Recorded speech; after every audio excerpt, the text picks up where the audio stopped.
नमस्कार, capital TV Uttar Pradesh देख रहे हैं आप। आपके साथ मैं हूं बबीता। इस वक्त की बड़ी खबर अहमद मुर्तजा से जुड़ी हुई सामने आ रही है, जहां पर एटीएस से पूछताछ में अहमद मुर्तजा ने एक बड़ा खुलासा किया है। एटीएस कब से उनसे पूछताछ कर रही थी, तो अहमद ने ये बताया है कि आखिर उन्होंने गोरखनाथ जो मठ है वहां पर हमला क्यों किया था। तो आपको थोड़ा सा मैं डिटेल बता देती हूँ कि अहमद मुर्तजा ने जो खुलासा किया है वो ये किया है कि वो डिप्रेशन का शिकार थे और सीएए और एनआरसी के चलते और साथ ही साथ हिजाब विवाद के चलते वो ज़्यादा डिप्रेस्ड में हो गए थे। तो इसी को लेकर उन्होंने बड़े कई खुलासे किए हैं। तो इसी पर तमाम चर्चा के लिए मेरे साथ न्यूज़ रूम में मौजूद है युधिष्ठिर।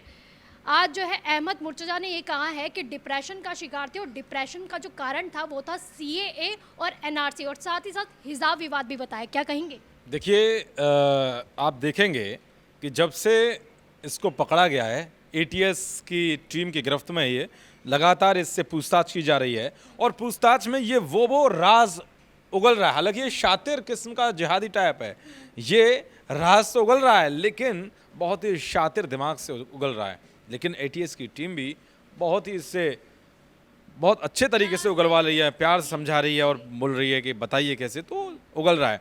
अभी उसने एक बड़ा राज उगला है, जैसे कि आपने बताया कि इस वक्त की जो बड़ी खबर है वो ये है कि वो कह रहा था कि मैं डिप्रेशन में चल रहा था, इस वजह से मैंने मंदिर पर हमला किया और सीएनआरसी को लेकर भी जो है वो गलत समझ रहा था कि ये तो मुसलमानों के साथ गलत हो रहा है, उसने ये बताया। और वो परेशान था कि सीएनआरसी गलत है। हिजाब विवाद आपने बताया, हिजाब विवाद को लेकर हुआ। लेकिन बड़ा सवाल यहाँ उठता है, क्या उसे सिर्फ मंदिर ही दिखा? क्या आसपास कोई और ठिकाना नहीं दिखा उसको वहाँ चर्च भी पड़ती है, वहाँ और भी धार्मिक स्थल है, मस्जिद है या कुछ भी, वहाँ क्यों नहीं गया वो? अच्छा, गेट नंबर 3 पे ही क्यों गया जहाँ सीएम योगी आते जाते हैं, वहाँ क्यों गया? तो ये सब झूठ बोल रहा है। वो डिप्रेशन में था, लेकिन हाँ, डिप्रेशन में था तो उसका कारण मैं बता सकता हूँ। उसके पास से जो सबूत मिले हैं एटीएस की टीम को, उसके पास से जो लैपटॉप और कई डॉक्यूमेंट्स मिले हैं, उसमें यह साफ जाहिर होता है कि वो कट्टरपंथी सोच से प्रेरित था। वो जितने भी जिहादी किस्म के लोग हैं, जिहादी मानसिकता के लोग हैं, उनके वीडियो देखता था, जिहादी जाकिर नाइक के वीडियो देखता था। यानी कि कुल मिलाकर वो उन उलेमाओं के संपर्क में था और उन उलेमाओं के वीडियो देखता था जो जिहादी बातें करते हैं, जो नफरती भाषण देते हैं, जो दो समुदाय के बीच सौहार्द बिगाड़ने वाली बातें कहते हैं। इसमें एक और पॉइंट मैं ऐड ऑन करना चाहूँगी। अभी हाल ही में उसका अकाउंट भी डिटेल जो है खंगाली गई है। नेपाल का अकाउंट मिला है, बताया जा रहा है कि सीरिया भेजते थे पैसे, ट्रांजैक्शन हुए। बिल्कुल, ये खबर सामने आई है कि 6 से 8 लाख रुपए उसने नेपाल से सीरिया भेजे थे, जिसके 4 अकाउंट पकड़े गए हैं, जिसमें और भी कई खुलासे होने बाकी हैं। और एक बात और पता चली है कि इसको जिस दिन इसने हमला किया मंदिर पे, उससे पहले पुलिस एटीएस की जो टीम है वो वकील बनकर इसको पकड़ने गई थी। क्योंकि इसका कनेक्शन कट्टरपंथियों से जब सामने आया तो एटीएस की टीम लगातार कोशिश कर रही थी इस पकड़ने के लिए, लेकिन ये भागने की फिराक में था। अब इसका एक व्हाट्सएप ग्रुप पकड़ा गया है। उस इस्लामिक ग्रुप में ये भड़काऊ भाषण भेजता था, जिससे नफरत पैदा हो, भड़काऊ की स्थिति हो। तो ये एक व्हाट्सएप ग्रुप मिला है जो इससे लोग जुड़े हुए सदस्य थे, उनके यहाँ पर भी एटीएस की टीम छापेमारे करने पहुँची है और 1-2 लोगों को पूछताछ के लिए भी बुला लिया है। उनसे पूछताछ की जा रही है कि ये ग्रुप कैसे बनाया गया, क्यों बनाया गया, क्या मकसद था, किसके इशारों पर ये सब चल रहा था। तो ये सारी चीज़ें उस ग्रुप में मेंशन है। अब धीरे धीरे एटीएस की टीम की जो है जांच आगे बढ़ रही है। अब एक सवाल आप ये भी करेंगी कि अखिलेश यादव कैसे जो है इनका समर्थन कर रहे हैं, तो उससे अखिलेश यादव क्या है, वो फ्रस्ट्रेशन, मतलब कह सकते हैं फ्रस्ट्रेशन में है। जब से उनकी हार हुई है यूपी के अंदर, तब से वो बुरी तरह से बौखलाए हुए हैं। इतना क्या बौखलाहट की, मतलब आतंकवादियों पे ही साथ दे रहे हैं कि मानसिक रोगी हैं? अच्छा, इनका आप ये मत समझिए कि ये अभी कर रहे हैं। ये जिहादी किस्म के जो लोग हैं मुर्तजा जैसे, उनका अब ये समर्थन करने आए या बचाव करने आए। अखिलेश यादव क्या बात कह रहे हैं? कह रहे हैं कि वो बाइपोलर था, इसकी जांच होनी चाहिए। साहब, आपको ये पता होनी चाहिए, तो आप जानबूझकर ये सब बकैती करते हैं। आपको पता है कि वो जो एक बड़ा डॉक्टर है, जहाँ पर इसकी जांच हुई, इसकी मानसिक जांच हुई, क्या है वो अस्वस्थ नहीं स्वस्थ दिखाया गया है, यानी कि दिमागी संतुलन एकदम ठीक है उसका। उसका दिमाग कुछ और जगह लगा हुआ था। जिस सोच से वो पीड़ित था, जिस सोच से वो बीमार था, वो कट्टरपंथी सोच थी, वो जिहादी सोच थी, उससे पीड़ित था, उससे बुखार था उसको। लेकिन अब ये खुलासा हो गया है कि वो कैसे भी करके दहशतगर्दी फैलाना चाहता था, वो ऐसे हमले करना चाहता था जिससे अकेला व्यक्ति, वो ऐसे वीडियो देखता था जिससे वो अकेला व्यक्ति कई लोगों को मार सके। अभ्यास करता था, घर पर जा जाके टारगेट करता था। तो छत पे जाकर के जिस तरीके से वो देखता था कि कैसे मारना है, एक आदमी कैसे 10 लोगों को मार सकता है, वो सब अभ्यास करता था।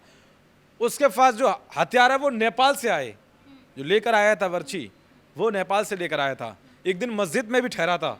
तो उसके कई ऐसे राजा, लेकिन अखिलेश यादव कह रहे हैं नहीं, उसकी मानसिक रूप मुझे लगता है, और ये बीजेपी जो है बड़ा चढ़ाकर इस बात को हवा दे रही है। ये अखिलेश यादव का स्टेटमेंट है। अखिलेश यादव इस स्टेटमेंट को देकर क्या जाहिर करना चाहते हैं? क्या उसके बचाव में सारे सबूत हैं? उसके सीरिया से कनेक्शन सामने आ रहा है, उसका आईएसआईएस से कनेक्शन सामने आ रहा है, उसका जाकिर नाइक से कनेक्शन, जो भगोड़ा जिहादी किस्म का आतंक है, उससे कनेक्शन सामने आ रहा है, उसका धर्मांतरण गिरोह से कनेक्शन सामने आ रहा है। और आप क्या कह रहे हैं कि वो उसका मानसिक संतुलन खराब है। युधिष्ठिर, इसमें ये वाली बात भी आ जाती है कि चलिए ठीक है, आप विपक्षी हैं, आप बोलते ही हैं कि हाँ सरकार के खिलाफ आपका बोलने का काम होता है, लेकिन इसका मतलब ये थोड़ी कि देश के खिलाफ ही आप चले जाएंगे कि किसी भी आतंकवादी के लिए आप कुछ ना कुछ बयानबाजी कर देंगे, उसको बचाव करेंगे। देखिए, अखिलेश यादव को क्या लगता है कि शायद उन्हें लगता है कि वो मुसलमानों के नाम पर राजनीति कर सकते हैं। अच्छा, ये भारत में आतंकों के कितने मुर्तजा, ये सब, ये खबर, ये देखिए कि सब जगह देखेंगे आप, हर जगह चले। लेकिन अब केशव प्रसाद मौर्य ने भी आपको वार किया। तो ये लोग जो हैं, ये अखिलेश यादव टाइप के लोग क्या करते हैं, ये वोट बैंक बनाने के चक्कर में, अच्छा इन्होंने मुसलमानों का उद्धार नहीं किया, मुसलमान भी ये जानता है, जबकि बीजेपी ने मुसलमानों के खिलाफ ऐसा कुछ नहीं किया जो करते हैं कि हुआ फैला रखा है। अगर आवास योजना के तहत मकान मिलते हैं तो मुसलमानों को भी मिलते हैं। अगर आयुष्मान भारत के तहत स्वास्थ्य योजना का लाभ मिलता है तो मुसलमानों को भी मिलता है। अगर गैस सिलेंडर उज्ज्वला योजना के तहत मिलता उसको मिलता है। तो ये लोग जिहादी किस्म के लोग हैं। तो इन लोगों के मन में, मानसिकता में ये डाल दिया गया है कि नहीं साहब, आपको जो है टारगेट किया जा रहा है, जबकि ऐसा कुछ नहीं है कि मुसलमानों को टारगेट किया जा रहा है। ये कुछ लोगों के शायद मन का भ्रम है, उसे दूर करना होगा और उन्हें समझना होगा कि योगी सरकार सिर्फ और सिर्फ, या फिर केंद्र सरकार, वो सबके लिए काम करती है। युधिष्ठिर, एक और सवाल करना चाहूंगी, क्योंकि मुर्तजा का बयान आया, कबूलनामा आया कि मुस्लिमों के साथ गलत हो रहा है। मुस्लिमों के साथ तो ये तो खैर साफ समझ में आ रहा है कि वो बहाने कर रहे हैं, सांप्रदायिक हिंसा को भड़काने का काम कर रहे हैं, क्योंकि उन्हें पता है कि मुसलमानों को आराम से टारगेट किया जा सकता है। लेकिन अगर वो इतने ही मुसलमानों के हमदर्द बन रहे हैं, अफगानिस्तान में भी तो हुआ था चीज़ें, पाकिस्तान में भी तो मुसलमानों के साथ इतना कुछ हो रहा है, वहाँ क्यों नहीं जाके करते हैं कुछ? देखिए, ये सिर्फ हमारे देश में जिहादी किस्म की जो मानसिकता है वो पनप रही है। वो ये समझना होगा कि वो जो वीडियो देख रहा था, जो कट्टरपंथियों की वीडियो जो जिहादियों के वीडियो देख रहा था, उससे पीड़ित था, उसे बुखार था, उसे बीमारी हो चुकी थी। और अखिलेश यादव को भी शायद ये बीमारी हो गई है कि वो आतंकियों के समर्थन में उतर आएंगे कि उन्हें पता है कि वोट बैंक बचाना है। अरे भाई, वोट बैंक ऐसे नहीं बचेगा। वोट बैंक हिंदू ही रहते हैं यहाँ। जिस बहुसंख्यक मुल्क हिंदुस्तान के अंदर हिंदू रहते हों, मुसलमान भी 20% 25% की तादाद में हो, तो क्या आप हिंदुओं को दरकिनार कर देंगे? तो अखिलेश यादव की मानसिकता एक वो बनी हुई है। आप 2008 सीरियल ब्लास्ट देखिए, कई ऐसे ब्लास्ट हुए थे जिसमें 12 आतंकियों के नाम इस अखिलेश सरकार ने लिए थे 2013 में। तो इससे साफ होता है ना कि अखिलेश यादव कैसे आतंकियों के रहनुमा थे। लेकिन अब कुछ लोगों ने एक रट लगा ली है कि मुसलमानों को टारगेट किया जा रहा है। अरे भाई, मुसलमानों को टारगेट नहीं किया जा रहा है, मानसिकता बन गई है आपकी।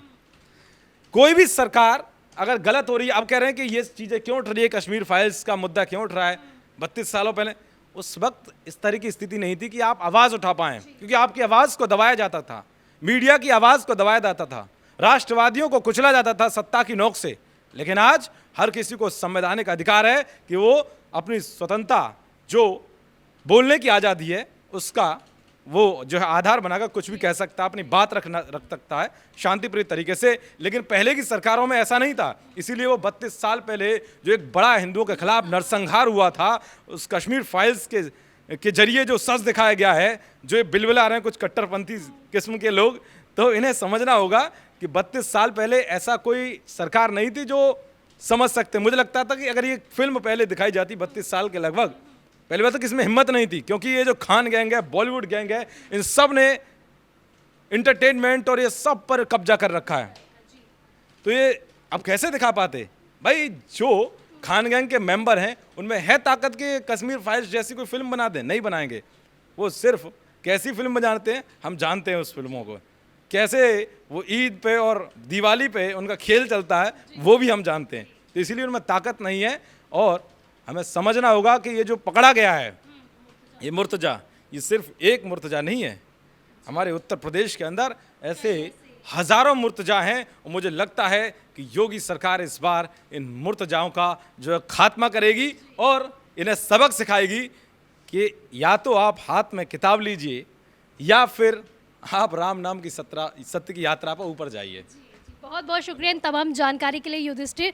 तो अभी जो है एटीएस की पूछताछ में अहमद मुर्तजा ने कई बड़े खुलासे किए। उसने बताया है कि वो डिप्रेशन का शिकार क्यों था, सीए एनआरसी का उसने हवाला दिया है, साथ ही साथ हिजाब विवाद का भी हवाला देते हुए उसने कहा है कि वो इसकी वजह से डिप्रेशन में था, मुसलमानों के साथ इस देश में गलत हो रहा है, इस वजह से वो डिप्रेशन में था, इसलिए उसने हमला किया है। तो वहीं हम आगे आगे आपको बताते रहेंगे जैसे जैसे एटीएस पूछताछ करती रहेगी आगे और मुर्तजा से और बड़े खुलासे होंगे, तो इसकी हम अपडेट आपको देते रहेंगे। आप देखते रहिए कैपिटल टीवी। नमस्कार।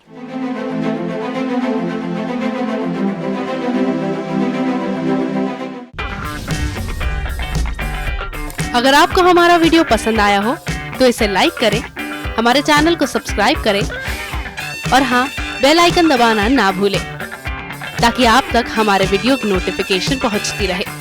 आप अपना सुझाव हमें कमेंट बॉक्स में दे सकते हैं। हमारे साथ जुड़ने के लिए शुक्रिया।